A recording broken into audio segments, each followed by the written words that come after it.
Ligtas nang naibalik sa Pilipinas ang 3 Pilipinong nagpasaklolo sa isang Cambodian scam hub dahil binubugbog ng mga employer. Nakatutok si John Consulta.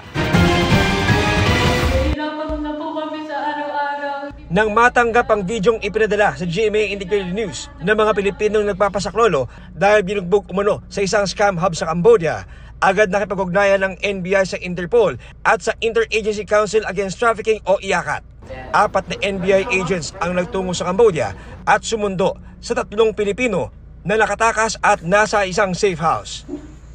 Hinahunting pa rin kasi sila ng mga tinakasang employer na naglaan pa ng reward sa makapagtuturo sa kanila. Kahapon ay nagbalik na sila sa Pilipinas.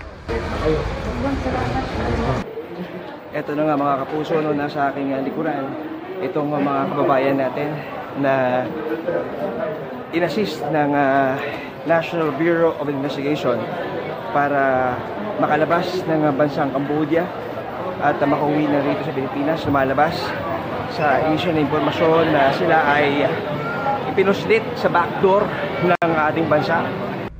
Ipinakita nila kay NBI Director Santiago ang kanilang mga sugat at pasa na galing sa hataw ng latigo, pala, tadyak sa ulo at katawan. Maraming salamat po sa Diyos sa pangalawang buhay po sa aming 3. Ang biktimang si Alice, hinimatay niya sa gulpi kaya pinaso ng sigarilyo at mainit na bakal para magising. Pagpasok po sa akin ito, hindi ako nagising. Kasi akala nila patay na ako. Tapos dito po ako nagising na pangalawang paso po ng bakal. Kasi sobrang init na po niya. Pagkagising ko po, bigla pong nagtawanan po yung mga Chinese. Tinawanan po Opo, kayo? tinawan, tapos binugahan po ng usok ng sigarilyo. Para mailabas ng bansa ay idinaan umano sila sa Tawi-Tawi sakay ng maliit na bangka. Sa gitna ng laot ay inilipat sila sa mas malaking bangka na nagdala sa kanila sa Sabah. Sa Malaysia na umano tinataka ng departure stamp ang kanilang passport. Sa Malaysia ginawa yun. Meron silang yung kung sino man yung contact ng recruiter, natatakan po nila na as if lumabas sila sa Pilipinas.